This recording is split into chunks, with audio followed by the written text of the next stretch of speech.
Olá, gente. Sejam muito bem-vindas e bem-vindos de volta aos debates da Mostra Curta Vazantes. Essa é a segunda noite e temos aqui uma segunda rodada de filmes para poder apresentar, com vários convidados e convidadas especiais, para a gente poder saber um pouquinho mais sobre as dinâmicas e também dar dicas para vocês assistirem. Não deixem de assistir aos filmes na plataforma, eles estarão amanhã no ar o dia inteiro. Então, tudo que vocês gostarem aqui, a gente vai tentar não dar spoiler, mas vejam, assistam e recomendem. Marquem a mostra, marquem os profissionais envolvidos, porque eles adoram receber feedback. É a melhor forma de os filmes estarem vivos, respirando. Então, hoje, a gente vai receber aqui o filme Entre Muros, que é de Gleison Mota, mas está representado pela atriz Sara Barbosa.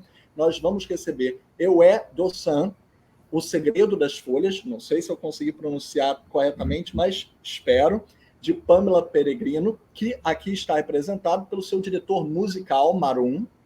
Nós também temos Antes de Falar de Amor, de Sara Tavares, representada pela própria, e Rua de Norá, com Natália Maia e Samuel Brasileiro, diretores do filme, aqui presentes para poder representá-lo. Então, eu queria pedir para termos uma primeira rodada para apresentar melhor uns aos outros para o público. Então, se vocês puderem falar um pouquinho do trabalho de vocês e como veio à vida esse projeto, eu ficaria muito feliz de ouvir. E para aqueles que eu já conheço e que eu estou revendo aqui, é um prazer imenso estar de volta com vocês. Vamos começar pela Natália e Samuel Brasileiro, na ordem horária. Ótimo. Boa noite, gente. Primeiro, agradecer, aqui a Curta Vazantes pela seleção, do filme. A gente está super feliz de participar tanto da mostra como também desse debate com vocês, mediado pelo Filipe.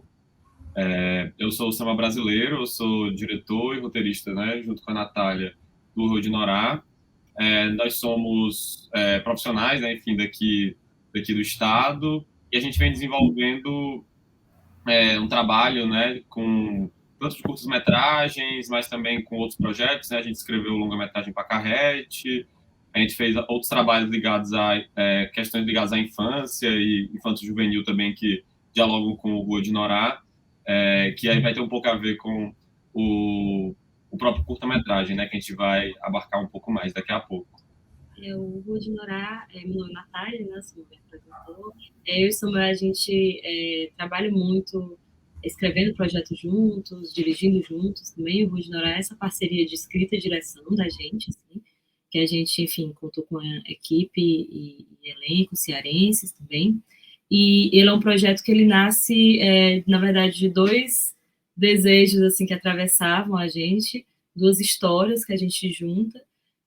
Uma é uma história que o Samuel já tinha, de uma vontade de falar sobre rua, sobre território e infância, assim, a partir da perspectiva de uma criança, e eu tinha muita vontade de fazer um filme sobre karatê, assim, eu acho que porque esse esporte atravessa um pouco a vida da minha família, meu irmão já fez, e aqui também tem, assim, eu tinha acompanhado já muitos atletas, assim, que também tentam ir para os campeonatos, fazem rifa, então um pouco trazer isso para essa personagem. Então, a gente juntou essas duas coisas e falou uma coisa para também falar tematicamente de algo que a gente adora, que é da própria história da cidade, Então, falar um pouco da história de um dos bairros aqui de Fortaleza, que se chama Conjunto Ceará. Então, o filme, ele fala disso a partir da perspectiva da nossa personagem principal, que é a Dinorá, que é uma karateca, que ela descobre um pouco ali a história da rua dela, a partir de alguns encontros. E aí, só para também concluir, o filme ele é todo filmado no Conjunto Ceará, e a gente queria muito trazer para o filme, a gente fala isso, vai falar um pouco depois, mas falar também, tentar trazer as memórias das pessoas, também, do bairro. A gente teve alguns desafios por causa da pandemia, por causa disso, mas a gente conseguiu manter esses desejos iniciais em alguns momentos do filme, mas principalmente a gente se interessa muito por pensar as histórias da cidade por diferentes perspectivas. Então, uma delas era o olhar dessa criança, A gente já tinha feito uma série que é o Lana e Carol, que é uma série que fala sobre o olhar de adolescentes sobre a cidade de Fortaleza, e a gente acha que é uma forma muito interessante de tentar trazer algumas discussões sobre território, também a partir de um olhar de um personagem que está criando, né, desenvolvendo seu próprio olhar também para o lugar onde vive. Então, acabou que juntar nessas essas duas ideias permitiu que a gente tivesse uma questão temática que nos interessava, mas também uma forma divertida e inesperada, talvez, de colocar essa personagem em ação. Mas acho que é isso, né? Obrigado, gente. Se eu puder ouvir também um pouquinho do Marum agora, no sentido horário, um pouquinho do filme e da sua perspectiva também, como foi se engajar no projeto para ele vir à vida e da parte musical, né? Bom, boa noite. Agradeço também a possibilidade de estar aqui, né, da fala. Eu sou o Marum, eu sou daqui do interior, aliás, do extremo sul da Bahia, Porto Seguro, para ser mais específico. O filme O Edi Ossanho é um filme que nasce a partir da perspectiva comunitária mesmo, né? Uma criação em conjunto, em comunidade. É um filme, é um curta-metragem stop motion, então é algo que é muito minucioso e demorado, mas tudo feito de uma forma bastante coletiva também. A ideia do filme, o filme foi idealizado pela Pamela Peregrino, né? Com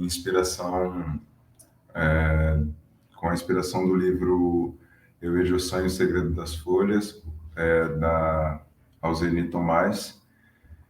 O nosso filme também está dentro dessa perspectiva coletiva, até mesmo quando a gente pensa em onde ele se dá, né? A junção de 3 estados, que é Bahia, Alagoas e Rio de Janeiro, que é o estado da nossa diretora.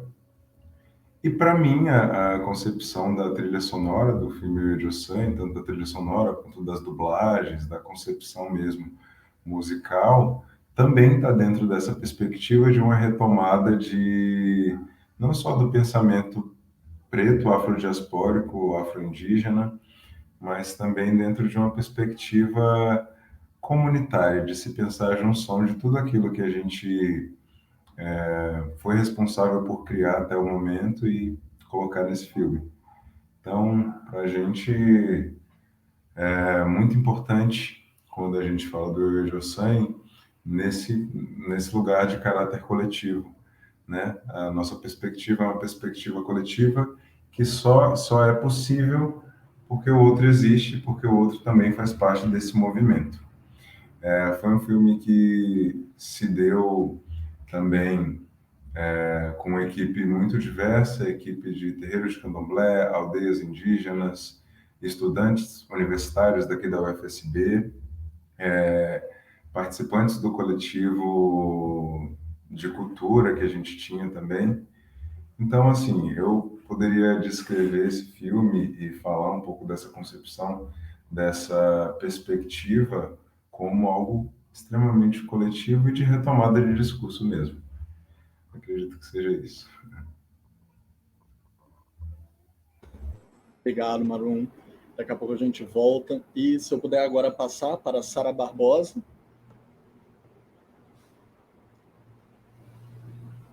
Sara Barbosa. Estamos com 2 Saras, gente, só para fazer a Boa diferença. noite, gente. Boa noite. Estou muito feliz de estar aqui. Quero agradecer também a oportunidade do nosso filme estar participando, né? O Entre Muros. Eu sou Sara Barbosa, sou atriz, sou educadora. Sou da cidade de Feira de Santana, na Bahia. E o nosso projeto ele estava pensado, né? Projetado para 2020. Mas aí veio pandemia e a gente só conseguiu rodar ele em 2021. Então, foi aquele aperto de quando é que ia acontecer. Mas, enfim, no início de 2021 a gente conseguiu rodar. E eu estava participando da produção, mas aí a gente teve uma necessidade de retirada da atriz, né? Porque eu estou aqui enquanto atriz. Então, o pessoal, né, vai falando de como foi pensado o filme. Eu tenho esse olhar mais de quem participou mesmo da ação. E em alguns momentos, lá no momento e o projeto. E o interessante é que eu não faria a personagem, né, principal que estaria ali, a mãe do nosso Samuel no filme. Mas acabou que aconteceu e foi uma experiência bastante interessante e importante para a gente, porque o cinema em Feira de Santana ainda é um cinema que está começando.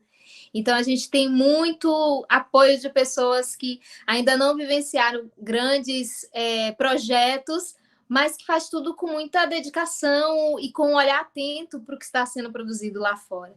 Então, nosso projeto foi feito com mãos de quem está com muita vontade de fazer. Né? Tem o Gleison, que já vem da Botequim Filmes, que é uma produtora em São Paulo, que é feirense também. Então, ele teve o desejo de, quando participou do projeto, conseguiu arrecadar os fundos, levar esse projeto para a Feira de Santana, né? Porque é a cidade de origem dele, e produzir com a galera de feira, então atores feirenses, um quadro de atores que eu participei da parte dos testes também. Então, meninos que nunca tinham feito nada, mas quando chegaram lá, né, mostraram a maturidade com isso, né? Aquilo que a gente chama de orgânico e natural, e se divertiram fazendo.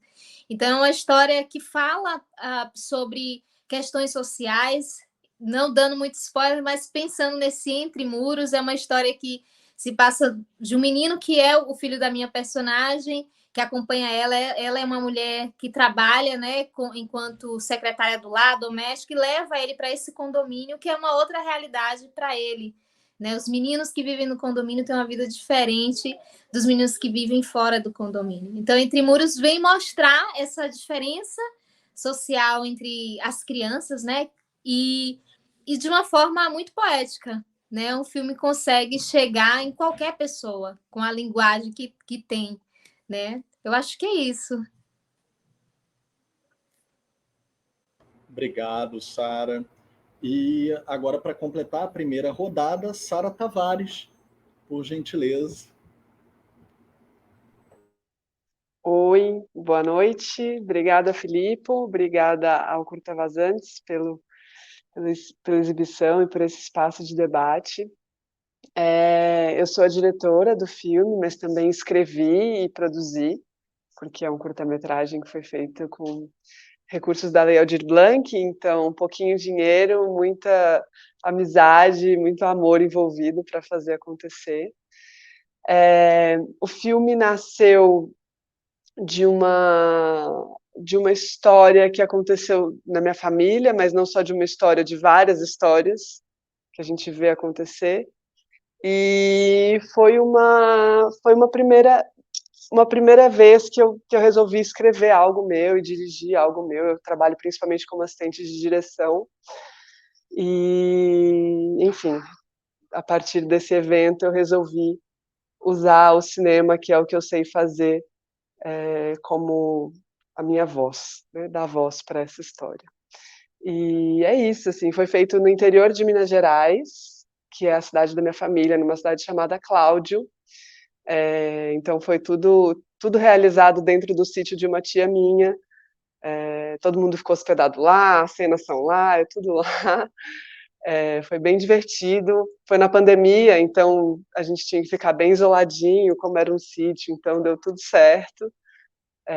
Enfim, espero que as pessoas que ainda não assistiram tenham a chance de assistir e que gostem da história que a gente contou.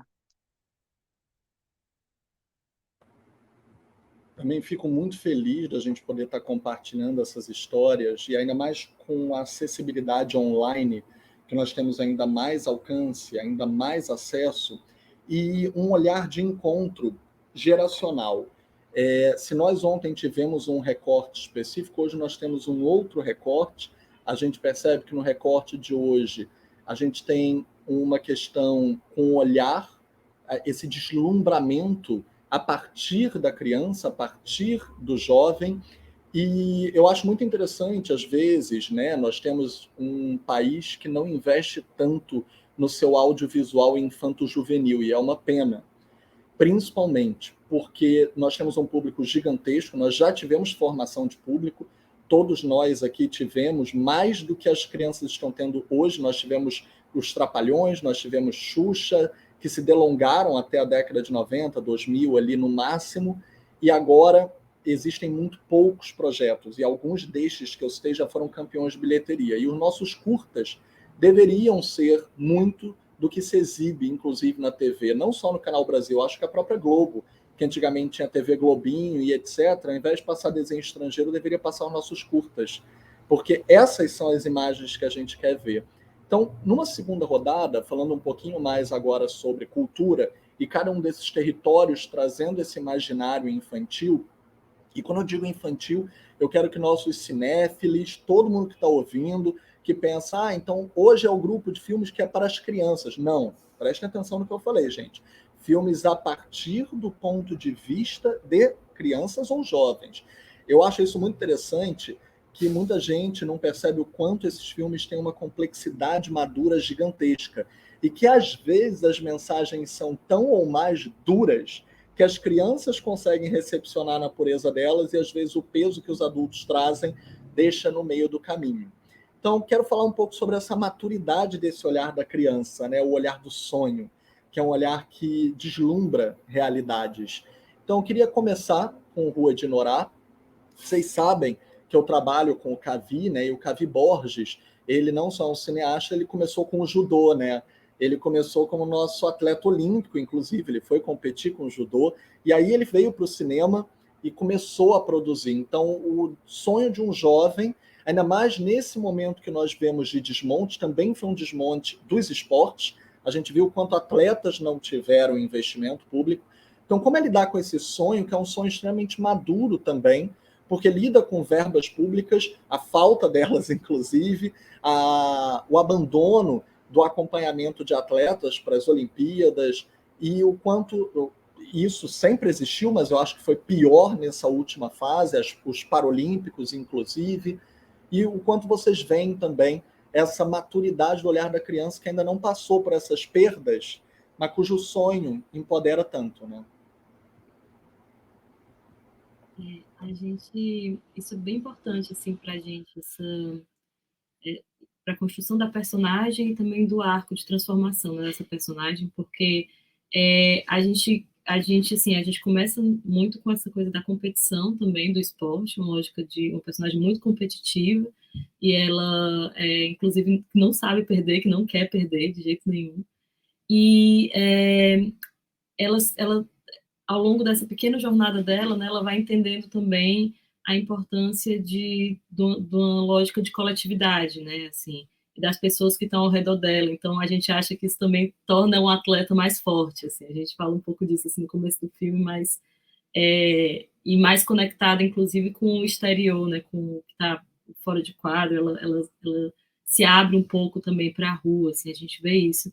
E essa questão também da falta de recursos, né, era uma coisa que a gente estava muito consciente, tanto que a gente usa a questão da rifa como um dispositivo, né? Essa menina que ela tem que vender essas rifas, senão a equipe dela não vai para outra fase do campeonato, né? O campeonato interestadual. Então, ela precisa vender isso, tem até uma lógica de repetição mesmo, assim. E era importante também para a gente, assim, que essa personagem, ela tivesse, de fato, vivendo esse dilema muito concreto, assim, esse conflito muito concreto, que é colocado ali e que permite esses encontros, né? A partir de um objetivo concreto ali que ela está vivendo, que ela vai ter esses encontros e ela vai se questionar muito sobre essa história da rua e sobre a importância das pessoas que estão ao redor. Então, toda essa lógica de o que é ser importante, né? Inclusive o que é ser um atleta importante, que isso para a gente constrói internamente a personagem, é uma coisa que a gente entende também que ela vai se questionar quando ela passa a questionar o nome da rua dela, né? Ou a ausência, assim, de um nome de uma pessoa importante. Então, isso foi necessário, assim, para esse entendimento, essa consciência também das dificuldades concretas, materiais, né, do mundo, essa falta, inclusive, de recurso, assim, próprio, né, da equipe dela ali, para poder ela ter também uma compreensão temática, né, do tema que a gente queria trabalhar. E eu acho também uma questão do esporte, que para a gente era muito importante, aí puxando um pouco isso que o Filipe traz, né, pensando incentivo, política pública, que não é um filme sobre esporte, né, hoje, na verdade, ela é karateca, né, mas na ideia da ideia inicial, da imagem inicial, né? A imagem que a gente tinha de alguns atletas, né, de karatê que a gente via aqui em Fortaleza eram pessoas pedindo, na verdade, ajuda no semáforo, com faixa, né? Pedindo ajuda para ajudar para viajar, né? Enfim, e chamava muito a nossa atenção porque as pessoas estavam aqui, né, em Fortaleza faz o sol de meio-dia das 9 às 3 da tarde, né? Das 8 às 3 da tarde é um sol de meio-dia. E as pessoas de kimono, né, assim, no sol, né? E aí isso era uma imagem que chamava muito a nossa atenção, assim. E refletindo sobre isso, né, o roteiro, inclusive, começava com uma imagem similar a essa. E aí, ao conversar com pessoas do Karatê do Conjunto Ceará, porque o Conjunto Ceará vai ser um bairro que tem uma tradição de esporte, ele tem tanto a tradição de Karatê quanto de Judô, as pessoas do Karatê nos falavam assim, não, essa imagem, a gente está tentando, por exemplo, romper com essa imagem, né, dos atletas que estão pedindo dessa maneira, né, a gente questiona essas imagens. Então foi interessante porque a gente tinha uma vontade, né, de colocar essa imagem no roteiro, mas em diálogo, né, com as pessoas, e aí o filme tem muito a ver com esse diálogo, o roteiro foi mudado, por exemplo, né, toda a sequência inicial do roteiro foi transformada e levada para dentro do tatame, né, tentando, na verdade, construir mais essa relação individualista da personagem, né, uma relação de uma tentativa de manutenção do seu lugar, assim, né, de vitoriosa, eu quero ser a melhor. E aí a gente mistura, né, traz algumas pessoas que são do próprio Karatê do Conjunto Ceará, tem as crianças, né, as duas crianças que são faixa amarela, né, são que a Ágata e a Maria Eduarda são do Conjunto Ceará, e a professora de Karatê também é professora dessas meninas, inclusive nos ajudou em parte na preparação que foi feita junto com a Andrea Pires, na coreografia, né, e tudo mais.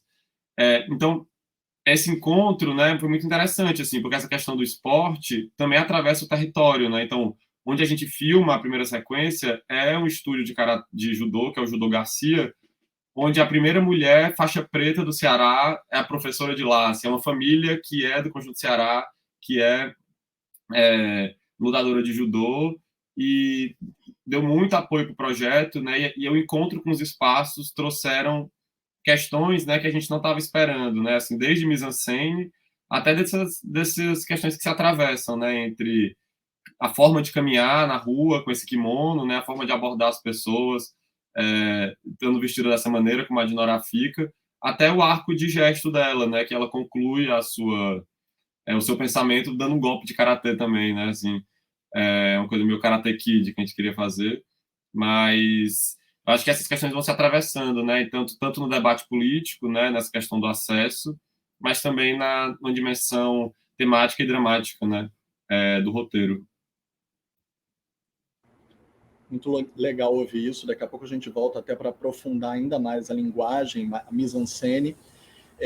Se eu puder agora pedir para o Marum, uma questão também, né, dentro dessa temática do olhar do lúdico, e principalmente algo que é muito potente nosso, que é o realismo maravilhoso, né, um realismo mágico, e que a gente consegue ver na natureza, no natural, os seres encantados que fazem parte disso. Eu vejo a trilha do filme dando vida a esses seres. Eu vejo a trilha trazendo à tona, com naturalidade, que o sobrenatural possa estar com o natural, que o divino possa andar no comum, no dia a dia, na rotina. E eu gosto muito também como certos acentos musicais funcionam com certos acentos do filme, né? As transições e esses momentos lúdicos de interseção com esses encantados e de aceitação da própria personagem principal. Então, como foi construir isso, né? Você tinha essa noção prévia de que a música precisava ter esse encantamento para o divino, para trazer algo que a gente pudesse sublimar a realidade. Como foi essa construção, né, da imagem com o som? Certo. Eu acho que tudo que é feito a partir da perspectiva espiritual, ela também está no âmbito espiritual. É claro que a gente usa técnica, né, usa aquilo que a gente sabe, mas está entranhado de questões que às vezes a gente só vai entender depois. No candomblé é assim. o filme que a gente fala, né, o filme que a gente, na verdade, em questão, que é o Eu Vejo Sangue, ele é um filme que retrata essa visão do candomblé, uma outra visão, na verdade, né? Uma cosmovisão até de candomblé. E aí, a minha produção, dentro dessa perspectiva, foi uma produção totalmente levada pelo embalo, né, das vivências das vivências da pesquisa, né, para fazer esse filme, e não só das vivências, mas do sentimento, de sonhos, daquilo que, né, do que eu sentia dentro daquela perspectiva. É claro que quando a Pamela me convida para falar sobre esse filme, que eu leio o roteiro, assim, a princípio, eu tenho uma questão muito imaginativa. Quando eu vou escrever qualquer coisa, ou pensar em uma melodia, ou pensar em uma sonorização, eu tento criar na minha mente aquilo. Não funcionou, porque no stop motion a gente grava primeiro a trilha sonora, primeiro a sonorização, primeiro a dublagem, só depois a gente vai para as cenas, porque a gente precisa que isso fique, o lip sync funcione, que da contagem de segundos da música para a gente poder usar a quantidade de frames também para a montagem do filme. Então eu fiquei muito surpreso quando eu vi o filme final, porque confluía, sabe? As coisas funcionaram, assim, na minha cabeça, eu tinha imaginado coisas e essas coisas até ultrapassaram a minha ideia de imagem. Então, cada sonoridade aí presente, além de toda uma questão de conceito, de conceituação, está dentro dessa coisa do encantado mesmo, assim, da percepção. Eu acho que eu tive um trabalho de tentar me colocar em um lugar de delicadeza, de sensibilidade, vamos dizer assim, para conseguir notar essas nuances, por exemplo, da capoeira, como é que a capoeira entra nesse filme, como é que os toques de candomblé entram, como é que eu posso fazer uma música que seja atrativa para as crianças, sem perder a identidade do candomblé, sem deixar de lado toda uma história, toda uma tradição, toda uma maneira de fazer, né, que está dentro dessa perspectiva do aprendizado também do dia a dia. E aí eu costumo dizer que essa questão da junção, né, da imagem, da imagem e da música, está dentro dessa perspectiva também do Aie e do Orum, né, que é céu e terra. Está dentro da perspectiva do sagrado e daquilo que não é tão sagrado assim, mas que se aproxima, que somos nós humanos e os orixás, né? E aí quando eu olho para essa perspectiva mesmo assim do filme, eu vejo que não foi um trabalho pensado de maneira muito, vamos dizer assim, a temporalidade da produção da trilha sonora desse filme não se dá de maneira gradativa, sabe? É meio salteada. A gente costuma dizer que é espiralar, que a gente vai, anda e volta e caminha e aí quando a gente vê tá pronto. E essa coisa né, da abertura para o sagrado também, que é algo que me chamou muita atenção, assim.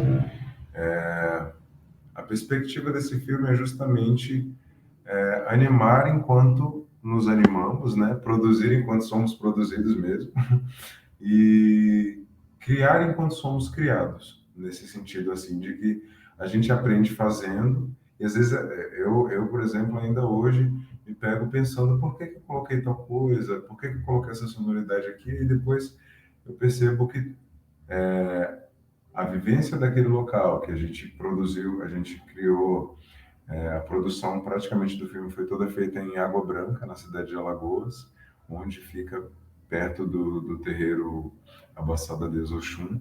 E aí, aquelas vivências me levaram a pensar nesse encantado. Na verdade, antes mesmo de estar lá, eu não sabia como é que seria a trilha sonora, porque eu não sabia de quais encantados a gente estava falando. Eu não conhecia verdadeiramente, eu não sei se hoje verdadeiramente eu conheço, mas pude vivenciar algumas coisas que me faz pensar que para falar dos encantados é preciso primeiro senti-los. E Foi essa perspectiva que eu tentei trazer, no sentido de ser realmente um instrumento não só da coletividade, né, de pensar aquelas amálgamas de pensamentos, de universos todos juntos, mas também do próprio orixá, o sangue, dos próprios caboclos, das próprias questões indígenas e negras. Então, dentro dessa perspectiva, a trilha sonora vem de uma forma não linear, é claro, se a gente pensa que veio tudo assim quebradinho, faltava um mês para a gente lançar o filme, e aí a gente decidiu, e aí eu pensei numa música, falei, essa música tem que entrar, nada gravado, nada, sabe? E aí, tipo, vai ter que aumentar o filme e tal. Então, se dá de uma maneira não linear, e essa questão do encantado, aí já trazendo para essa ideia da criança, né? O poder imaginativo da criança e de conceber outras realidades, eu acho que é a forma mais possível de se assistir esse filme. Eu diria que para as pessoas conseguirem aproveitar de fato o filme Eu, Edi, Ossanho, ela precisa olhar com olhos de criança. Porque dentro do candomblé, quando a gente entra no candomblé, a gente é uma criança de início, né? A iniciação, né? Nós somos herês e aí a gente faz todo um percurso até entender determinadas coisas. Então, falando assim, dessa minha perspectiva como diretor musical, eu tive que me colocar no lugar de criança. Eu acho que a Pamela também, ela pode falar melhor do que eu, mas todas as pessoas participantes desse filme, para conseguir conceber o Encantado, se colocou no lugar de criança, porque a gente não consegue conceber aquilo que não é imaginado. E a criança consegue conceber tudo aquilo que não é imaginado, tudo aquilo que está fora da realidade, tudo aquilo que traz outra perspectiva, traz outra forma de ver. Então, se a gente conseguir olhar esse filme com olhos de criança, a gente consegue aproveitá-lo de uma forma mais contundente. Mas falando dessa forma, dessa produção em si, claro que não está dissociado da ideia racional, né? A gente às vezes pensa que o espiritual está dissociado do racional. Não está. Mas para que a gente conceba, para eu poder conceber essa trilha sonora, para eu poder escrever as músicas, pensar sonoridades, ou mesmo pensar numa melodia para algumas músicas que não fui eu que escrevi, o que eu precisei fazer foi pensar de uma outra forma, foi deslocar o pensamento para poder conceber aquilo que para mim até então não era, nem existia, né? Que é a possibilidade dos encantados, e de perceber também a semelhança entre nós, seres humanos, enfim, e os orixás, os encantados, que também em algum momento foram seres humanos. Então, essa perspectiva de ligação, né, de cruzamento, de encruzamento, né, dentro dessa perspectiva encruzilhada, e de conceber também os encantados como forças que existem, que eu acho que é a maior dificuldade da pessoa que está fora das perspectivas de candomblé, perspectiva preta religiosa. Então, existe essa coisa de pensar do que a gente separa, né, do racional e do irracional, que no candomblé e na perspectiva do filme, e na produção do filme dos Encantados, são uma coisa só. Não existe racionalidade e irracionalidade, ou só sentimento, razão e sentimento, não. A perspectiva é encruzilhada, é amalgamada, é rizomática, então tudo conflui. E pensar essa trilha sonora dentro dessa questão dos encantados me possibilitou também me ver como parte de um encantado, né? Como parte do encantado, como instrumento desse encantado, e só assim eu pude colocar as coisas em determinados lugares, né? Que é como está hoje, assim, no filme Eu, Edi, Ossanho. Vou aproveitar não respondeu muitíssimo bem. Eu vou aproveitar a palavra que você acabou de colocar, o rizoma, porque para passar para a Sara Barbosa também temos que falar sobre uma questão rizomática nessas paredes, nesses muros que cercam aquele trabalho. E, principalmente, como ela falou, participou dos testes de elenco, das crianças. Como foi para vocês trabalharem esses olhares opositores? Porque é interessante que é um filme espelhado, né? Nós temos, como adulto, o único olhar é o seu, entre aspas, apesar de vários espaços representarem ali olhares adultos em termos de capital, em termos de propriedade, em termos de opressão. Mas a predominância são os olhares das crianças e ainda assim nós temos múltiplos olhares, né? O olhar do seu filho, que está ali num lugar de coabitar o olhar da mãe, mas ao mesmo tempo o olhar das crianças daqueles lugares, daquelas residências, o olhar das crianças de fora que estão jogando ao ar livre. Então, como foi para vocês, até mesmo como elenco, se vocês puderam trabalhar isso antes, esse espelhamento desse rizoma, né? Porque nós temos que ter vários olhares opositores ali. Até mesmo como foi a conversa com as crianças que representam a residência ali, porque é aquilo que a gente falou no início, filmes com crianças ou perspectivas de crianças podem ser bastante adultos. E a visão ali, mesmo sendo duas crianças inocentes jogando videogame e tudo mais, é uma visão opressora. Então, quanto eles tinham noção disso, que eles representam ali uma certa elite, etc., e como vocês puderam harmonizar entre vocês? Desculpa o peso da pergunta, porque, como eu disse, né, os filmes de criança dizem mais para os adultos ainda mais. Filipe, excelente pergunta, né? Eu participei da seleção de elenco, né? Eu tinha um primo de segundo grau participando também da seleção de elenco, mas ele ficou nervoso. Um dos preparadores queria muito ele para o papel principal, mas o Samuel foi muito bem escolhido. E é interessante quando você traz isso, né? De que tinha ali o meu olhar enquanto mãe, enquanto adulta que estava ali, que aparecia mais. Tem um detalhe interessante dentro da linguagem que o Gleison queria para o filme, que era aquele recorte em que os adultos não aparecem, né? Tem muitas animações nesse sentido, que os adultos são só as pernas, por exemplo, né? E a criança está ali como protagonista. Só que essa atriz aqui, ela tem 1,55 m, então foi meio que assim, Sara, olha só, eu vou te contar uma coisa, você vai aparecer. Porque no início o Gleison falou, olha, os personagens adultos não vão aparecer, então acaba que vocês não vão nem poder mostrar tanto, né? Aquela coisa da vaidade do ator, de aparecer, de se exibir. Falei, mas fui salva porque eu tenho a altura das crianças. E aí meio que estava eu ali e apareci mais nesse sentido. Mas foi interessante porque o ator, né, que faz José, o Samuel, tinha com quem contracenar também, né? Essa relação que foi construída com a mãe. E o interessante, né, para todo mundo que está aqui participando, é que a gente teve... tem uma das cenas que é no campinho de futebol fora do condomínio, e os meninos sentem essa vontade de ultrapassar esse muro e jogar com esses meninos.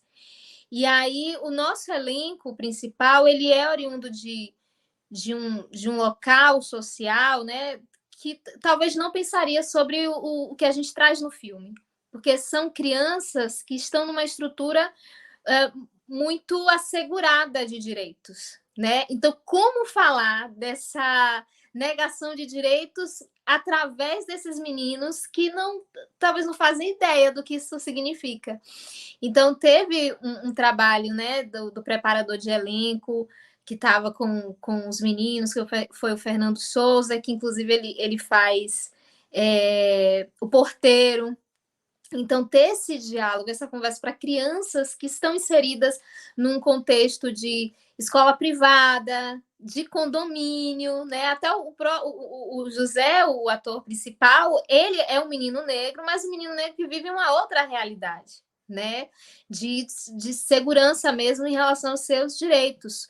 A gente vive num país que isso não é assegurado para a maioria das crianças pretas, né? Da maioria das crianças negras. Então, o Samuel, ele talvez ele entra também nessa ideia de que eu tenho outros parecidos comigo, mas que não vivem como eu. E eu estou aqui representando esses que poderiam estar, né? Ter uma vida mais confortável, mais assegurada. Então, assim, é como você fala, Filipe, a história ela é infantil, mas ela não se limita a isso, né? A linguagem pode até ser por ter crianças protagonizando, mas a gente tem algo ali muito interessante no que diz respeito à própria crítica social através dessas crianças, né? Sobre o olhar dessas crianças. Então, todo o trabalho de preparação foi tendo cuidado, porque quando a gente trabalha com criança, existe uma diferença, porque às vezes eles se cansam muito rápido, então o tempo da criança é diferente. O tempo de você estar no set com criança, ele é um tempo que tem que ser o mais ágil possível, o mais confortável possível. Então, a gente tem a cena do futebol, por exemplo, que foi muito boa de fazer, porque foi assim, jogue futebol. Então, assim, eles não precisam pensar como é que eu vou jogar futebol, como é que eu vou fazer as pessoas acreditarem que eu estou jogando futebol. E aí eu lembro que o meu primo, né, na época tinha 8 anos, ele não é muito bom jogador de futebol, mas ele estava ali, né, e era o que mais falava, e você vai ouvir a voz do menino gritando, é a dele, falando, né, eu falei, será que ele tá atuando? Porque ele nem gosta muito de jogar futebol, mas ele sabe como é que o menino fazem, né, na hora de jogar futebol. E foi essa diversão toda junto com eles, né? E a naturalidade com que eles fazem isso. Né? As crianças têm uma naturalidade muito deles, e eu acho que o cinema tem muito a ver com isso, com essa ideia de contar histórias, de criar histórias que as crianças já fazem isso muito bem, e o tempo todo. Então, a gente, na verdade, é como se fosse os adultos que nunca cresceram e se apaixonaram com essa possibilidade de criar histórias e continuar contando elas para outras pessoas. E é isso, durante todo esse tipo de preparação, assuntos delicados foram vindo, e a gente conversando, e a gente colocando para eles como é que aquilo seria feito, né? E contextualizando quem é essa mãe para o José, quem é esse José dentro desse contexto, como os meninos reagem. E talvez, imagine você tocar nesses meninos que estão vivenciando aquilo, né? Que são os meninos que vivem dentro do condomínio e que têm uma outra realidade, e eles poderem se enxergar assim, é isso aqui. Foi muito eles, né? E foi muito a possibilidade de olhar para o outro lado e ver outras possibilidades. E aí a gente tem um elenco que faz a figuração, que a maioria das crianças são de escola pública, que são os meninos que estão fora do condomínio. Então, foi uma coisa, eles estavam amando, que foi para esse elenco, para a gente fazer a cena do futebol. A gente não teve o teste, a preparação de elenco, porque era uma cena muito orgânica. Então, os meninos foram, nossa, vai ter um negócio aqui massa, eu vim aqui, vou ver como é essa coisa aí de ser ator. E era sobrinho de quem estava fazendo o teste de elenco, de quem estava na produção. Então, foi essa junção toda de possibilidades de fazer cinema dentro de um lugar que não se produz muito, mas que tem muita gente fora. Talvez você já se bateu com feirense, uma pessoa de Feira de Santana dentro de alguma produção, né? Porque a galera sai para ir produzir, porque aqui às vezes a gente não tem essa oportunidade, esses incentivos, né? Mas é uma galera que também abraça muito o que está fazendo. Então, entre muros, está nos rendendo assim coisas maravilhosas. Essa possibilidade de você ver crianças contando uma história que toca muito num assunto muito importante, assunto de gente grande contada por gente pequena. Realmente, é lindo isso. E é muito potente. É um olhar muito potente, como a gente falou no início, né? Eu sempre falo isso porque nós, inclusive, somos grandes ganhadores de prêmios internacionais, e lá em Berlim tem a Mostra Geração, que é uma mostra que a gente volta e meia já ganha prêmios, e a Mostra Geração, às vezes, saem filmes cascudíssimos, eles, inclusive, têm uma noção, assim, porque a Mostra Geração, contanto que tem a perspectiva de uma criança, tá valendo. E as pessoas vão para a Mostra Geração achando que é uma mostra infantil, e aí você vê uns filmes, assim, que os berlinenses, inclusive, botam pensadões, só porque tem a perspectiva de uma criança, pronto, mostra geração. Mas eu acho isso incrível, porque, ao mesmo tempo, é um amadurecimento do olhar a partir da criança. Então, realmente, tem uma troca inestimável. A criança dentro de um filme torna essa troca inestimável, né? E agora eu queria passar para a Sara Tavares, porque nós já debatemos, inclusive, anteriormente o filme dela, eu tive o prazer de escrever um pouco sobre ele, né? E queria poder explorar um pouquinho mais isso, porque também tem esse olhar mais maduro e o quanto o olhar da criança pode desvelar as hipocrisias dos adultos. Porque no da Sara a gente agrega uma coisa a mais, que é a câmera. A câmera é um personagem, né? Se a gente está num rizoma aqui de vários olhares, a gente agora, né, a gente tem ali um road movie, uma rua movie com a Natália e com o Samuel. Nós temos o desenho que traz o divino encantado na natureza. Nós temos o adulto e as crianças, né, nesse espelhamento, mas aqui nós temos a câmera presente. Então, como é essa câmera presente que não é dos adultos? Porque os adultos poderiam... É uma coisa, né? O Vertov dizia muito que a câmera era um olhar livre, porque ela pode ser apontada até para um lugar que haja censura, ela pode ser apontada para um lugar que ninguém quer olhar, que ninguém vê, mas ela vai ver. Ninguém vai impedir ela de ver se ela estiver ligada. Mas aí está a diferença, né? Qual é o olhar por trás da câmera? Porque uma criança vê coisas que os adultos não veem ou não querem ver. Eis a diferença. Então, como é que foi para você construir essas nuances que pudessem ser compreendidas pelas crianças, porque é um tema bastante maduro, mas que os adultos também entendessem ali a alfinetada, que é forte? Eu acho que não vai dar para fugir muito do spoiler, eu estou tentando, assim, né? Mas eu acho que, na verdade, o uso da câmera foi o que me fez perceber que eu conseguia contar essa história de um jeito leve. Foi a partir desse dispositivo, porque eu tinha a ideia da história, mas eu ficava sempre pensando como que eu vou contar isso sem mostrar a cena, sem expor uma criança, sem traumatizar uma criança, enfim, era muito delicada. E a partir do momento em que me veio a ideia de usar uma câmera Super 8, que é uma câmera que meu companheiro tem, ela estava assim olhando para mim, falando: "Me usa". Eu falei: bom, acho que aí está a chave do negócio, porque eu não preciso mostrar o que está acontecendo. Essa criança sabe o que está acontecendo. Enfim, aí a história se encaixou, e aí eu percebi que isso dava um filme. E foi muito bom fazer isso, também por um outro motivo, que foi dar liberdade da Laura, que é a atriz que faz a Luana, brincar com a câmera. Então, por mais que no roteiro eu tivesse algumas situações que eu achava que deveria ter, na verdade o meu combinado com ela foi: eu vou te dar uma câmera. A vontade inicial era: eu vou te dar a câmera e você vai brincar e vai filmar de verdade. E acabou que a câmera era muito mais pesada do que... Tinha uma câmera Super 8 que a gente usava para filmar e uma câmera Super 8 que a gente usava como cênica.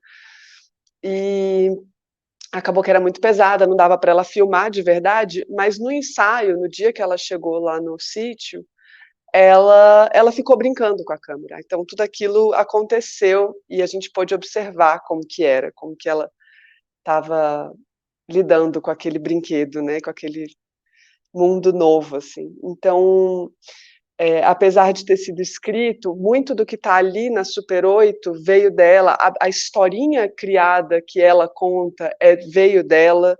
Eu dei os bonecos, dei a câmera e falei: vai, conta uma história, uma história de amor, conta uma história de amor aí com seus bonequinhos. E ela foi inventando. Então, foi muito importante isso para o filme, e isso tudo trouxe a leveza que eu queria que tivesse para esses momentos.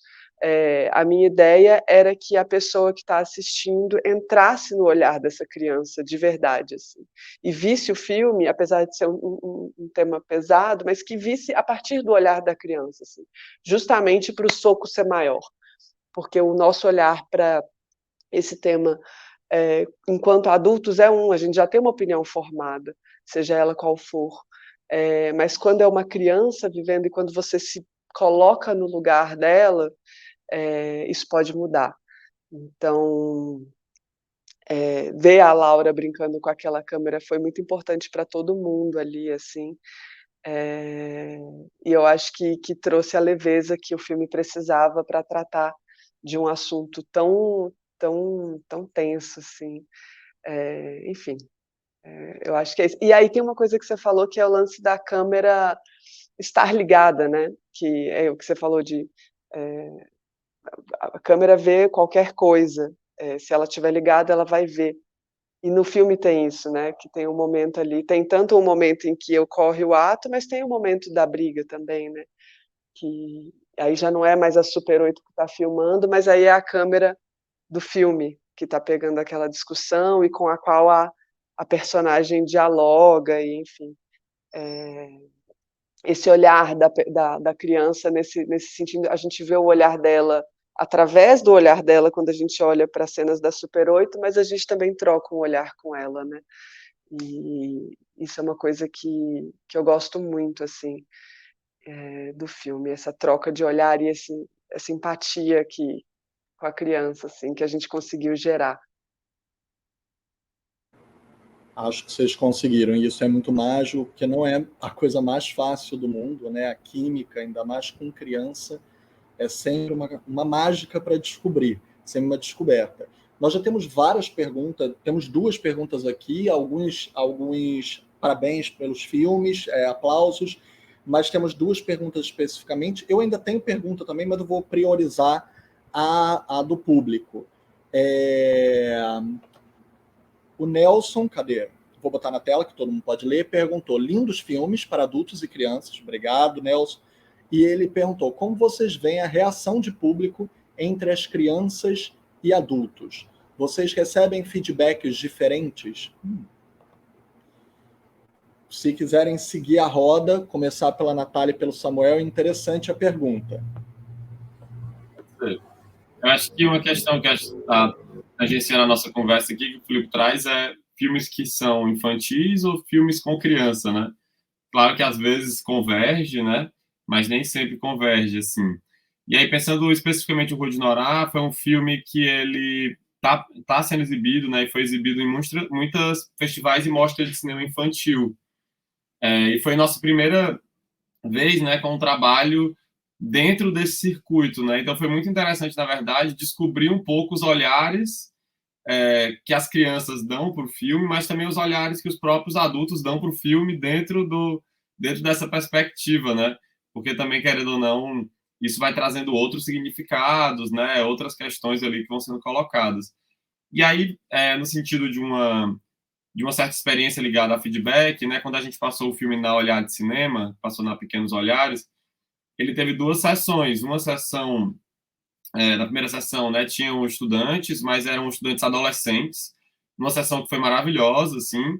Mas foi interessante perceber que eram estudantes adolescentes vendo o filme, que é um filme infantil, né?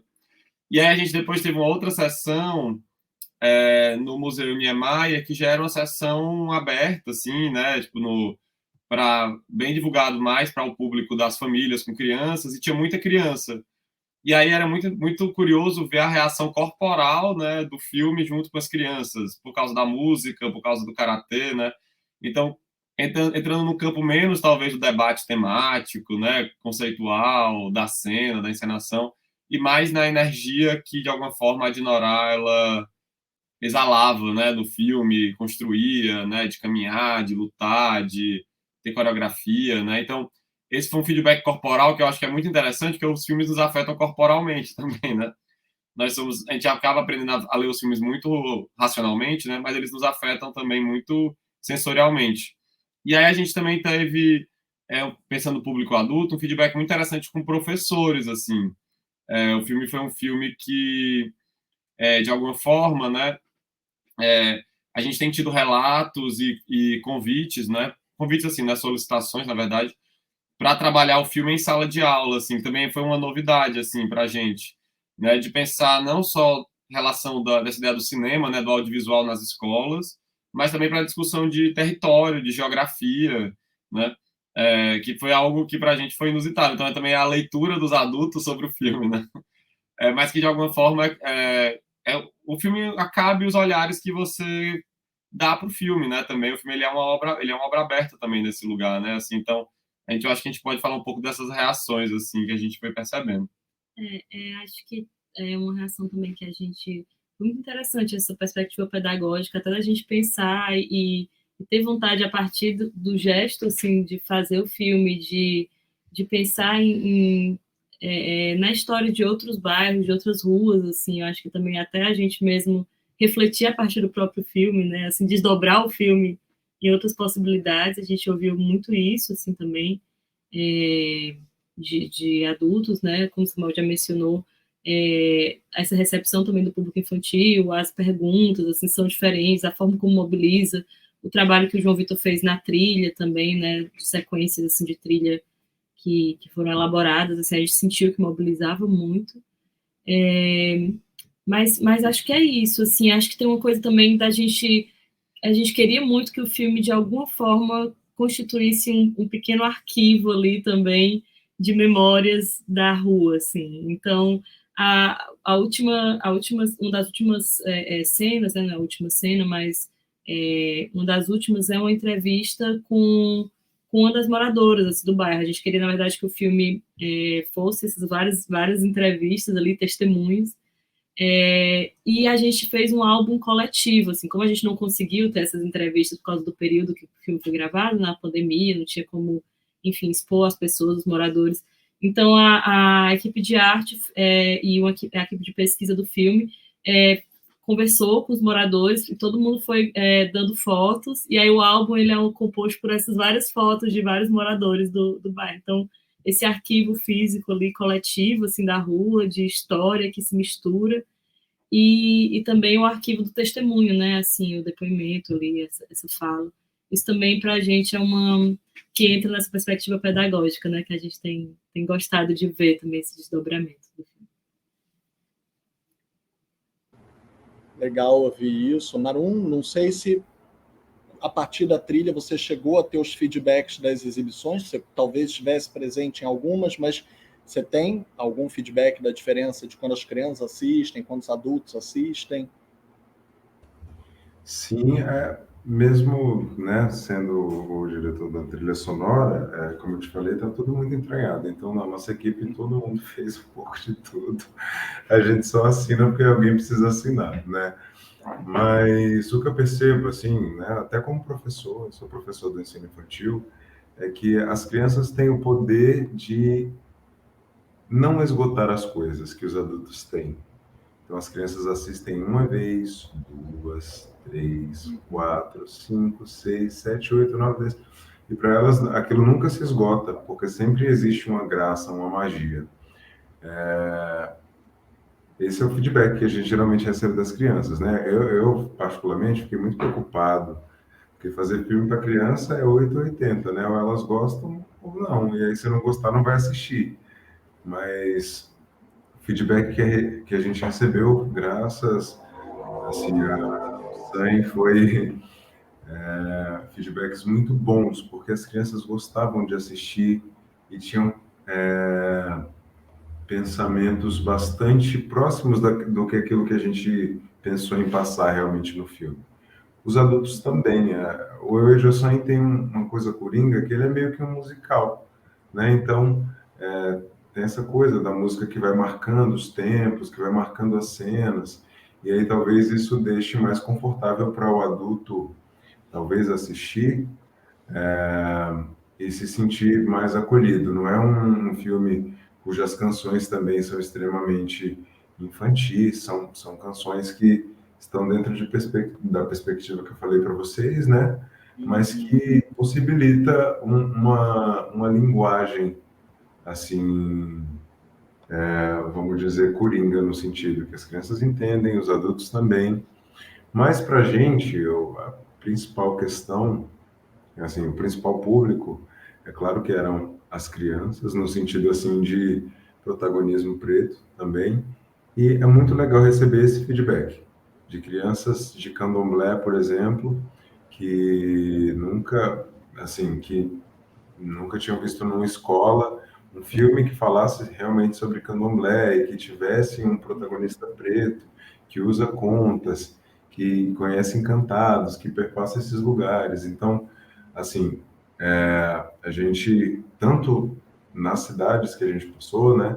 Porque o Edilson, antes de ser exibido nos grandes centros e em mostras internacionais, a gente exibiu para as pessoas do território, para as pessoas da aldeia indígena, e aí a recepção foi muito boa. E isso deixou a gente muito feliz. Eu também, como professor, já passei algumas vezes, já fiz exibições desse filme em sala de aula, e aí perceber que crianças conseguem se ver nesse filme, conseguem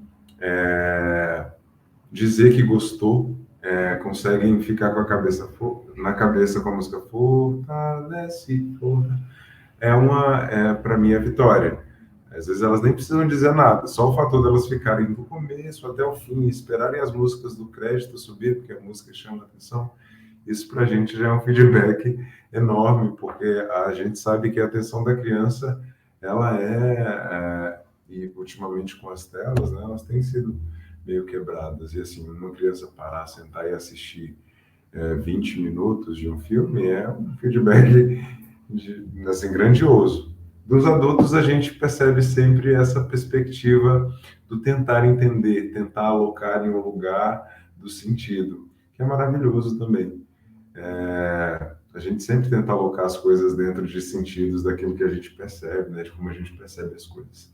Então, eu acho que existe essa diferenciação, sim, e que os feedbacks, não vou colocar aqui o melhor, são melhores, das crianças são melhores do que os adultos, mas a percepção, a recepção desses feedbacks geralmente vem com: nossa, eu já assisti esse filme umas 50 vezes, porque minha filha não para de assistir esse mesmo filme. E aí esse feedback deixa a gente muito feliz, no sentido de que era para isso, é justamente essa ideia de que... Essa é a força, né? Muito bonito mesmo.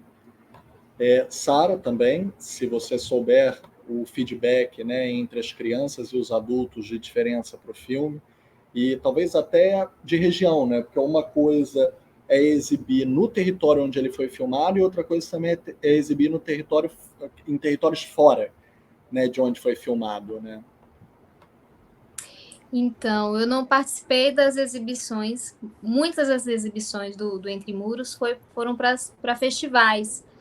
Então, quando o filme ficou pronto, a gente fez uma exibição online. Então, estava todo mundo na sala que participou. Os meninos ficaram muito, muito alegres de se verem, né? Então, eles tinham comentários muito... assim, verdadeiros, espontâneos, né, do que eles gostavam de ver em cena. E os adultos às vezes vêm com aquela fala mais um pouquinho técnica e a criança está ali dentro da onda, curtindo o que está rolando. Mas eu tenho uma cena que não sai da minha cabeça, foi quando eu consegui assistir em casa, junto com minha mãe, e aí ela falou algo que foi assim, que filme bonito. Depois que ela assistiu na última cena, ela viu que filme bonito. Então, assim, minha mãe não é uma pessoa que acompanha muito cinema. E dentro da perspectiva do filme, a gente não tem um filme... Assim, ela gosta de assistir ação. Se eu botar ver aqueles filmes, assim, que a galera faz para passar na tela quente. Então, ver um filme, né, com uma linguagem que não tem ao que ela está acostumada a ver, e tem um roteiro um pouquinho mais curto, que ele conta mais pelas ações, né? Mais pelo que está acontecendo. Então, às vezes, tem silêncios muito prolongados. E aí, a gente terminar o filme e ver uma pessoa que não tem esse letramento dentro do cinema e da arte, assim, da sétima arte, e finalizar o filme e falar que filme bonito, isso me marcou muito. Eu falei, poxa, a gente conseguiu fazer algo que chegou, né, para essa pessoa. E aí, só uma coisa, fugindo um pouco dessa pergunta... Mais uma coisa que você comentou, esses filmes precisam estar, né, na TV aberta e tal. E aí o Maron falou que ele é educador, eu também sou educadora. Eu estou gestora na escola pública, aqui em Feira de Santana. E esses filmes precisam chegar nas escolas públicas, né? Talvez o nosso grande público esteja aí, porque a gente sempre está procurando o que ver, o que passar para eles. Então, quando a gente vê um curta que traz uma coisa muito massa, a gente fica, nossa, eu vou levar isso para a sala de aula. A gente ama passar filmes para eles, né? Então, eu quero ver seu filme lá na minha escola, Mário. Eu quero ver o filme aqui da Sara Tavares, também não sei a classificação indicativa e tal. O filme da Natália, do Samuel, eu quero levar para minha escola, para os meus alunos assistirem, né? E que poderem ver que eles podem até sonhar em fazer também.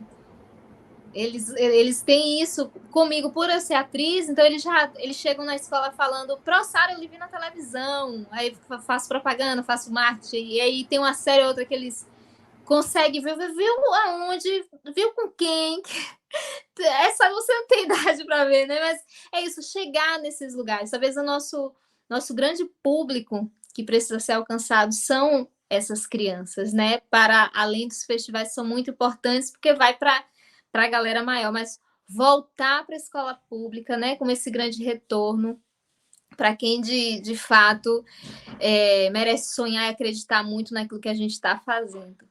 É isso.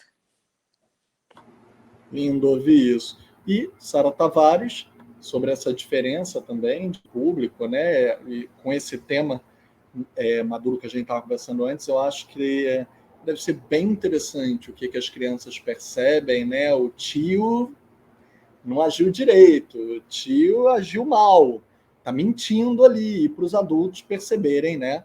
Que é aquilo, é aquela denúncia que a gente sempre tem que fazer, que geralmente não é o estranho, não é a pessoa de fora, muitas vezes é a pessoa de dentro, é um familiar, é um vizinho, então tem que se alertar, né? Tem uma coisa curiosa que quando eu fiz o filme eu não sabia direito assim, se eu estava fazendo um filme para adulto ou para criança. E apesar de mostrar o olhar da criança. E na medida em que o filme começou a circular, eu sempre mando assim para festival infantil, mas normalmente a gente não não é aceito.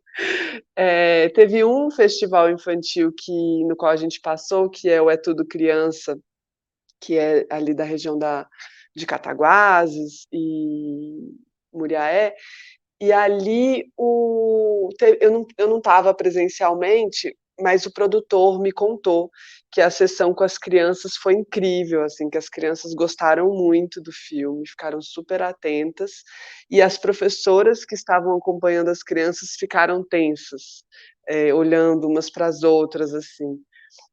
Mas eu não estava lá, eu não tive oportunidade de conversar ou de ouvir o que de fato elas estavam falando. Então, eu tenho pouquíssimo feedback, assim, de criança que viu. A maioria das pessoas que vê o filme são adultas, e eu tenho muita vontade de exibir esse filme para criança em escola. Uma das atrizes, a Milena, que faz a mãe, ela é pedagoga, e a gente sempre conversa sobre essa possibilidade, mas ainda não começou a acontecer. E eu me sinto muito mais segura com ela levando, porque ela vai saber a abordagem correta.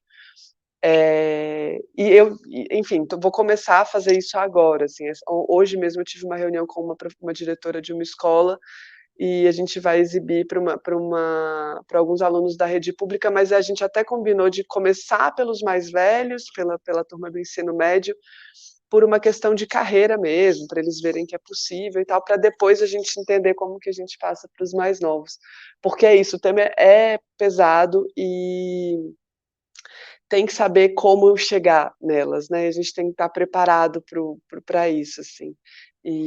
Mas eu tenho um retorno curioso, que foi de uma priminha minha que viu o filme agora terça-feira, e ela é muito criança, ela tem 6 anos, tem 6 anos. E ela foi numa sessão que foi lá na cidade da minha família, a mãe deixou, a mãe já conhecia o filme, então até aí estava tudo certo, e ela pula a história. Ela ficou encantada com o início, e ainda mais que ela conhece o lugar onde foi filmado, então ela ficou muito encantada ali com, é a roça, é o tio Frank. E aí quando perguntaram: "Mas e aí, o que acontece no filme?" Ela: a menina vai lá, filma, e aí a família começa a brigar e acabou. Então Eu não sei, não sei por que que eu não sei se ela não entendeu, eu não sei, não sei, ela é muito novinha, mas foi muito curioso de ver que ela, talvez justamente por ser muito criança, ela não entenda, né, o que se passou, e que bom que ela não entende também, né, ainda bem. Mas isso eu achei engraçado de ver, porque já é um tipo de reação que a gente vê que essas crianças menores, ainda não sabem diferenciar, ela não soube entender o que que aconteceu, que se o tio estava certo, se o tio estava errado, ela só entendeu que a família brigou, e foi isso. Interessante, bem interessante isso, muito. Gente, desculpa estar alternando nossos quadros, né? Eu acho que eu expliquei até no chat privado aqui para quem está assistindo, eu expliquei para os nossos debatedores, que nós também estamos sendo transmitidos no Instagram. Então, só para quem está assistindo no YouTube ou no Facebook, saber que a gente está isolando a transmissão singular, porque o Instagram é vertical, para não cortar ninguém. Estou fazendo essa exibição para facilitar no Instagram quem está lá.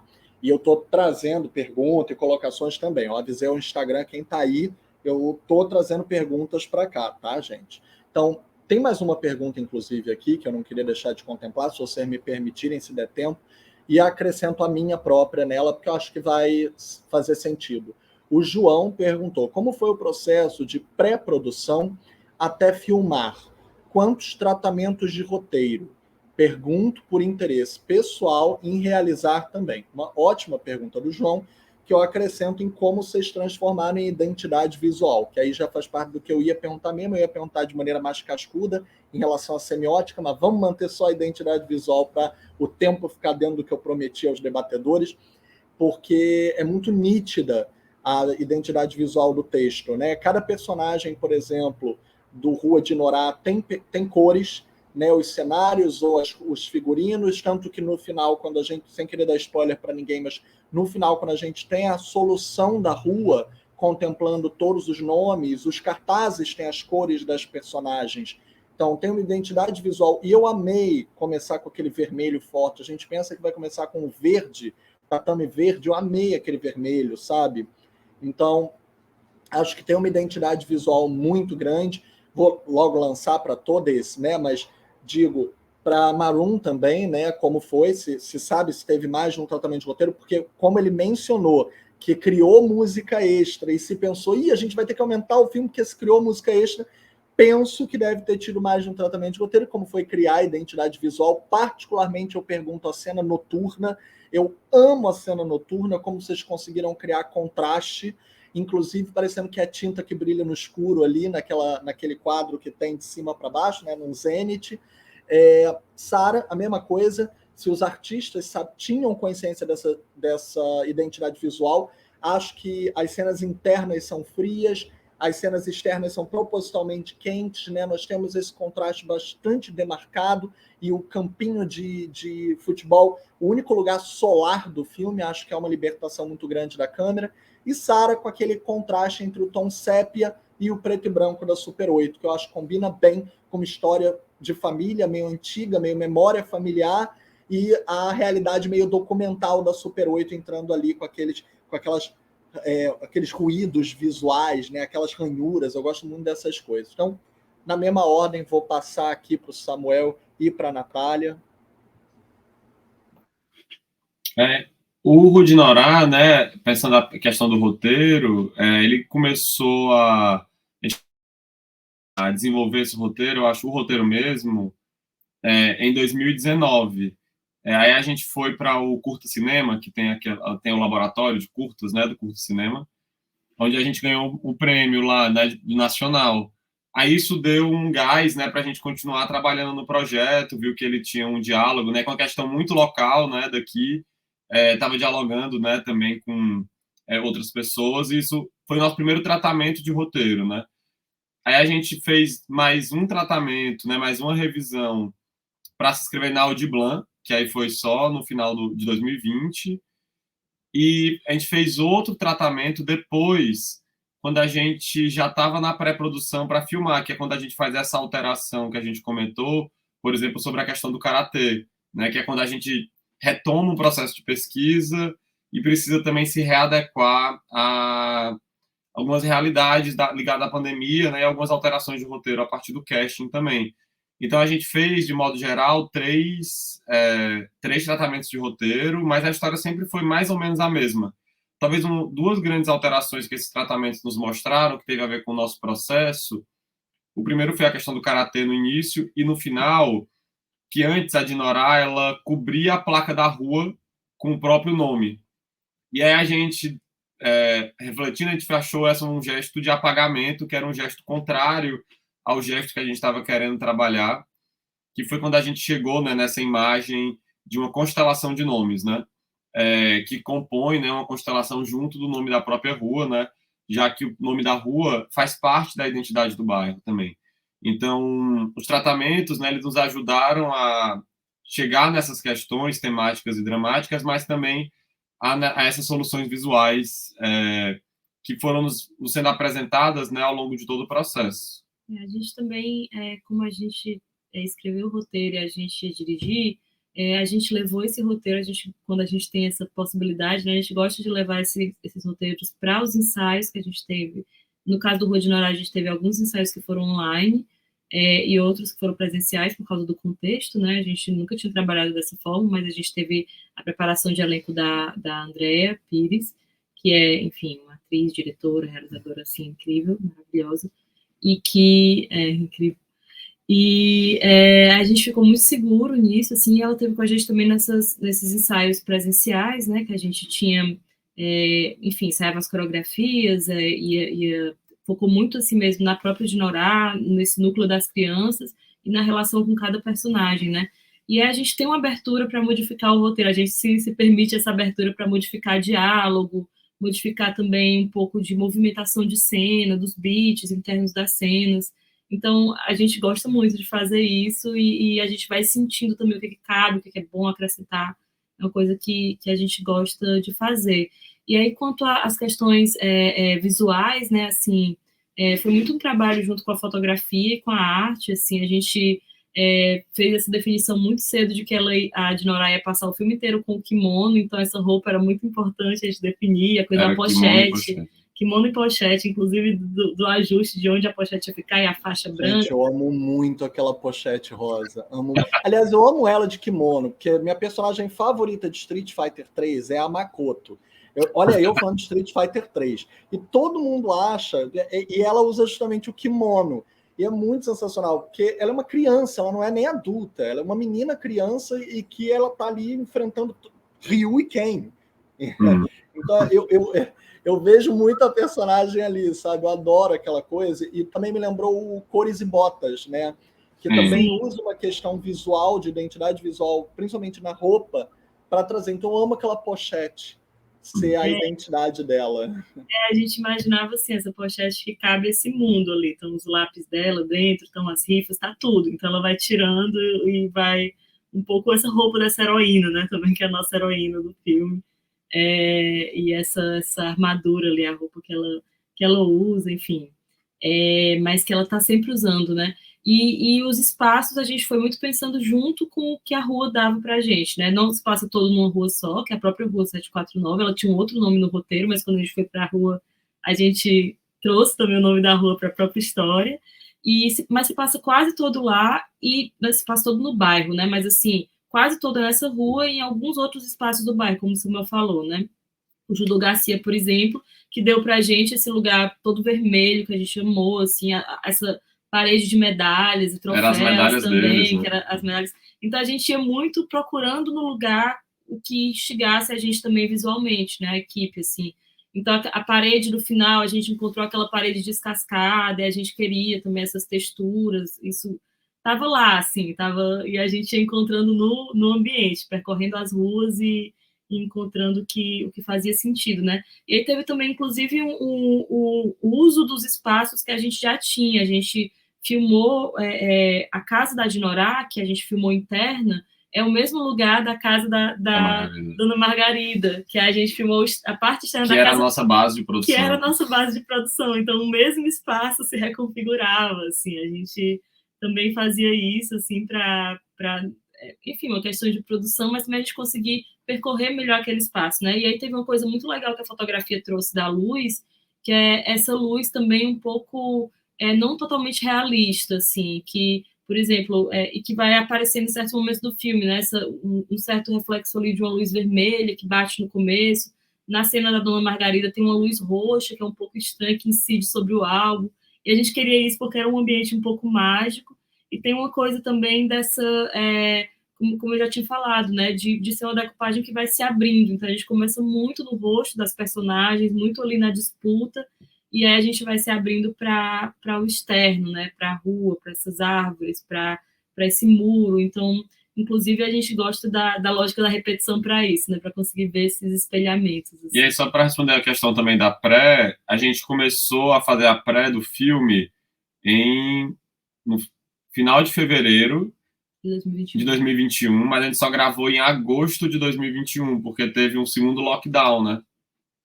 E aí a gente já estava achando que ia ter um lockdown, mas a gente não tinha como adiar o filme, porque pela Lei Aldir Blanc a gente tinha que fazer o filme em 3 meses.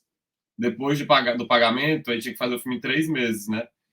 Aí a gente jogou o filme para o final de março, com a equipe, torcendo que fosse... Porque a gente achava que ia ter um lockdown. Tudo indicava que ia ter um lockdown por causa do aumento de casos e tudo. Acabou que teve o lockdown, né? E aí isso gerou, claro, uma série de repercussões em outros curtas, né? No nosso caso, não, a gente não tinha gasto nenhum dinheiro, mas a gente teve curta que gravou a primeira diária, na segunda diária teve o lockdown, né? Perdeu comida, né? Tudo. E aí todo o nosso processo, né? A gente deu uma pausa no filme, a gente já tinha equipe, mas deu uma pausa. E a gente retoma o processo em julho, então faz um mês de pré, para fazer uma pré mais alongada, assim, para um curta, né? E grava em agosto, mas a gente faz a preparação de elenco e o casting todo online, que foi uma coisa completamente diferente, louca, assim, nova, fazer um casting que, tipo, ele é totalmente online. Mas a gente foi tentando encontrar estratégias nessa pré de tentar conversar com algumas pessoas que a gente já conhecia, a gente não fez abertura nem nada, a gente também não queria estressar muitas pessoas, não queria pedir para as pessoas fazer mais trabalho do que era necessário, né? E foi interessante porque esse processo de pré e casting fez com que a gente mudasse o roteiro, né? Então acabou que esse processo um pouco maior nos ajudou também a fazer a pesquisa e fazer o casting, né? E, enfim, por sorte ninguém também adoeceu, né? Ficou todo mundo bem também durante o processo de filmagem. Mas a pré teve esses dois momentos, né? O momento inicial e depois esse momento de maneira mais concentrada em julho. Interessante, gostei de saber disso. Realmente, abre muitos horizontes, né? Marum também, né? A questão dos tratamentos de roteiro e identidade visual. Certo. O roteiro, ele se deu, né? Foi logo no início da pandemia. A gente estava com esse roteiro, na verdade, a Pamela já tinha escrito, roteirizado muita coisa. E aí, quando a gente reúne o elenco de vozes, né, para leitura, porque até então a animação é isso, como eu falei para vocês, a gente reúne primeiro os atores de voz, e a gente reuniu os atores de voz, fizemos uma reunião, e aí a gente percebeu que algumas coisas poderiam ser mudadas. Eu acho que o que não foi mudado do roteiro foram as músicas, porque a primeira vez que eu peguei o roteiro, eu olhei para a música Fortalece, que é a música, né, carro-chefe assim, do filme, e eu criei, e uma melodia surgiu na minha cabeça, eu comecei a tocar ali, eu falei, olha, grava isso aí, porque eu não faço ideia se eu vou lembrar, e aí qualquer coisa a gente consulta. Mas o restante, no cinema de animação, é necessário fazer vários tratamentos de roteiro, troca, porque talvez essa personagem assim, às vezes na fala não sai legal aquilo que a gente está falando, aí a gente tem que trocar de novo, não, essa cena era para ser desse jeito, e aí agora está dando a entender isso com a música, então não é isso que a gente pensou. Então tem esses tratamentos. A animação é essa coisa movente, eu acho que é um pouco mais movente do que o roteiro de cinema em si, do cinema, né, enfim, vou chamar de comum, mas dentro dessa perspectiva do live action, né? Uhum. É um pouco mais movente, porque às vezes a gente precisa reduzir, precisa aumentar, precisa repensar a fala daquele personagem. Então, eu acho que o roteiro foi sofrendo modificações durante o tempo, justamente porque às vezes tinha que entrar alguma coisa, e às vezes eu estava, né, lá dentro das vivências, e aí eu lembro de uma cena muito específica, que foi a Pamela estava lá em cima fazendo algumas capturas, e aí quando ela desceu, aí estava toda uma galera na cozinha batucando, aí ela desceu e ela falou assim, ó. Aí a gente falou, então, tem uma música nova que precisa entrar. Aí ela falou, gente, pelo amor de Deus. E foi a música Muricy, que é a música, né, que é uma das senhoras que canta ali, falando sobre os saberes que o Sam ensinou para ela. E aí é isso, assim, essa movência, essa questão de às vezes pensar, nossa, esse personagem precisava tanto, né, de uma música, não vamos pensar. E aí isso tudo, né, de certa forma, ou aumenta muito o filme. Eu prometi para a Pamela que essa foi a primeira trilha sonora que eu fiz de uma maneira assim mais ampla, né, maior, com várias músicas. E eu prometi para ela que nos próximos filmes eu vou pensar nisso, porque quando eu vi a quantidade de frames só para o Fortalece, que era tipo quase 100 frames, 200, 300 frames, eu falei, meu Deus. E no cinema de animação tem toda essa questão. A questão visual, e principalmente falando da cena, que você falou que é a cena noturna, essa cena, eu nem sei se poderia falar isso, mas como a Pamela não veio, eu vou falar, essa cena foi dada a Pamela a partir de uma visão, de um sonho que ela teve. E aí ela falou pra gente, ela falou, olha, eu sonhei uma cena muito iluminada, cheia de que tivesse essa nuance entre o escuro da noite, mas também a claridade de outras cores e tal. E aí a gente usou essa coisa do neon para trazer essa iluminação diferente, uma coisa meio vagalume, né? E uma coisa também das outras cores ali presentes, do rosa, do laranja, enfim. Foi uma diversão, inclusive, no dia da gravação dessa cena específica, que a gente ficou brincando com as tintas, desligou tudo e ficou lá vendo que funcionava. E na produção de animação é isso, muita testagem também. Porque às vezes a gente comprou várias coisas neons para ver se funcionava com aquela luz específica, e aí às vezes não funcionava. E aí a gente tinha que ver essa questão da iluminação, da tinta.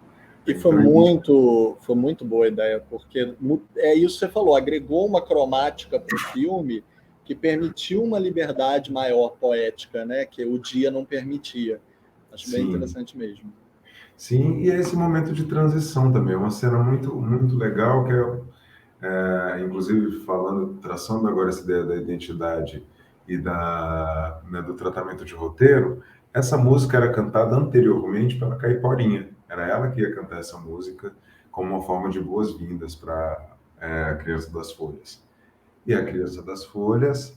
E aí depois a gente pensou melhor. Falou, não, mas em nenhum momento essa criança conseguiu se encontrar. Ela estava sempre ali em movimento, encontra um, encontra outro, não se encontra. E aí foi quando a gente modificou de novo as músicas e pensou nessa criança realmente se encontrando naquele lugar, e num lugar que, se a gente for parar para pensar, essa cena é a cena mais inóspita para ele até então, assim, no sentido de estar tudo escuro, de ter medo, né? Para a criança em si, o medo do escuro é uma coisa muito, muito comum. E aí essa cena é justamente o oposto, que é tipo a criança cantando que está feliz essa noite porque encontrou o lugar dela dentro daquela perspectiva, dentro da mágica da noite, né? E dentro junto com aquela entidade em si, que é a própria Caiporinha, e aquele encantado, né?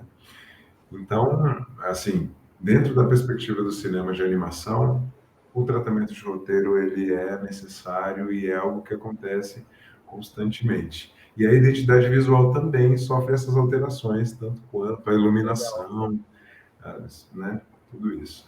E compensou. Parabéns, porque compensou. Agora vou passar para a Sara. Eu entendo que, como parte do elenco, não sei o quanto tratamentos passaram por ti, mas o quanto vocês também puderam agregar, né? E o quanto foi informado ou não que existia aquela identidade visual e vocês estariam integrados com essas diferenças? Então, em 2019, eu estava colocando voz num filme com o Thiago Rocha, que era o diretor, e aí ele me passou desse projeto com o Gleison, que era um diretor em São Paulo, mas que era de feira, e que ia rolar um projeto, e que eles estavam escrevendo, né, esse roteiro. Então, de 2019 para, de fato, quando aconteceu a coisa, houveram algumas mudanças. Eu não vou saber falar aqui quantas mudanças, né, adaptações de roteiro, né, houveram, mas até por conta do tempo, né, que a gente teve ali de distanciamento por conta da pandemia para se fazer, e quando se pensa nos locais de locação, onde vão acontecer as cenas, às vezes tem que ter algumas adaptações também. E aí, para quem, né, fez a pergunta, que tem interesse em fazer acontecer, dentro do meu olhar de quem estava ali participando um pouco da produção e acabou entrando enquanto atriz, teve uma coisa bastante interessante, que foram os locais de locação. A gente conseguiu, junto com uma construtora, aqueles decorados. Então, a casa onde acontecia o filme, né, o nosso curta, era um decorado pronto, que o pessoal vai lá para poder ver, né, comprar e tal. E uma outra coisa que eu falei logo no início foi a mudança da linguagem, porque seria só essa perspectiva da cintura para baixo dos atores. Então, quando eu entro para poder fazer o curta, porque a atriz que faria, ela tinha engravidado, então ela não conseguiria mais gravar. Aí o Gleison teve que readaptar isso. Então, o cinema, né, é sobre isso também, é sobre readaptações, é sobre, e principalmente quando a gente tem uma verba um pouco menor, é sobre a parceria com outras pessoas que podem entrar junto e apoiar o projeto. Então, dentro disso, a gente tinha locações. Imagine conseguir, com a verba que a gente tinha, uma casa de uma família rica que mora num condomínio de luxo. Então, a galera da construtora entrou com a gente também para poder agregar e contar essa história. E uma coisa que você falou, Felipe, que é da energia que se tinha, né? Em cenas mais frias dentro do condomínio, e a gente tem aquela explosão solar no final da história. Isso foi passado para a gente, sim, principalmente para a gente entender como é que esses personagens estão nesse lugar, né? Que é esse lugar mais frio, que é esse lugar do trabalho, que é esse lugar da não diversão para o José, por exemplo, que naquele lugar ele não se diverte. Então, é preciso falar sobre a estética do filme, o que é que o diretor está pensando naquela coloração, naquela cena, para que a gente entenda também como o personagem está se sentindo. Então, foi basicamente isso. Legal saber. E agora, Sara Tavares, a mesma pergunta. Vou só fazer uma observação engraçada aqui, que acabou de aparecer o comentário da minha mãe aqui, falando xará Sara, e a Sara Barbosa, ela é minha xará dupla, porque eu também sou Sara Barbosa. Ai, que legal! É Sara Tavares Barbosa, eu não uso Barbosa muito, assim, mas é xará dupla. Eu dei risada aqui, com minha mãe comentando. Mas vamos lá, sobre o processo de criação. Esse filme, ele já morava na minha cabeça, assim, eu nunca tinha parado para escrever ele, mas eu fiz um laboratório de roteiro do Cine BH com o Di Moretti, que foi incrível, e foi durante esse laboratório que o lance da Super 8 veio para minha... tá tudo bem aí, Felipe? Eu vi você fazendo assim, fiquei na dúvida. Ah, tá. Foi Eu durante só aplaudi o Di Moretti, desculpa, adoro ele. Ele é maravilhoso. Foi durante esse laboratório que me veio, a partir dos ensinamentos dele, eu fui conectando as pecinhas, veio o lance da Super 8, falei, pô, tem um filme, e o filme nasceu nesse laboratório, assim, na pressão de ter que apresentar alguma coisa no pitching do laboratório, eu apresentei, deu super certo, eu ganhei o pitching, foi ótimo, e foi um incentivo para fazer o filme acontecer, assim, de ver que as pessoas acreditavam na história. E aí, a partir disso, Aldir Blanc lançou logo depois desse laboratório, então aí eu desenvolvi mais a ideia para poder fazer com a Lei Aldir Blanc. Participei do Curta Cinema também, já depois, já sabendo que a gente ia conseguir realizar com o dinheiro da Aldir Blanc, e aí foi importante para avançar mais. Então, os laboratórios eles foram essenciais assim, no processo de construção do filme e dos tratamentos. Acabou que ele ficou com 3 tratamentos até a gente começar a filmar. E, inclusive, o lance da câmera, tinha uma questão assim que várias pessoas me perguntavam, mas por que você vai usar uma Super 8? Por que você não usa uma VHS, que é mais fácil? E eu estava com isso na cabeça, não, eu quero uma Super 8, eu quero a Super 8. E aí... Convenhamos, tem todo um charme, né? Não é? Tipo, a Super 8 iniciou muita gente no cinema, né? Então tem todo aquele charme. Tinha o charme e ela estava aqui, quase assim. Uma escalação de elenco de props, né? Foi exatamente isso que o Di, uma das coisas que o Di falou no laboratório, que ele falou que às vezes a história tem um objeto que te conduz. E aí, na hora que ele falou isso, eu olhei para a Super 8, pá, é isso. E aí, enfim, testei ela é do meu companheiro, João, e aí ele mesmo... e aí ele tá aqui ouvindo, e ele foi um dos que falou, por que você não faz com uma VHS, que é mais fácil? E eu, não, a Super 8. Ele viu que eu estava tão entusiasmada com a Super 8, que ele falou, olha, seguinte, eu tenho uns rolos de 98, que eu usei num documentário lá em Cuba, que sobrou, eles estão aí, estão fechados, lacrados, presente para você. Ver se funciona, não sei, mas se funcionar é seu, pode usar. E rolo é um negócio caro, né? O filme tinha pouquinho dinheiro para acontecer, então aí eu testei e a gente não sabia como que ia ser, qual estética que ia vir desses rolos, assim. Aquele preto e branco foi acidental, assim. A gente sabia que queria uma Super 8, mas podia ser colorido, enfim. E aí a gente usou um dos rolos para fazer um teste e ver se ia imprimir, se ia conseguir revelar, enfim. Ele era um rolo colorido, mas porque ele já estava vencido há muitos anos, a revelação não dava para ser colorida, porque, enfim, já estava vencido há muitos anos, enfim. Então, aquela estética preta e branca e aqueles grãos todos, aquilo veio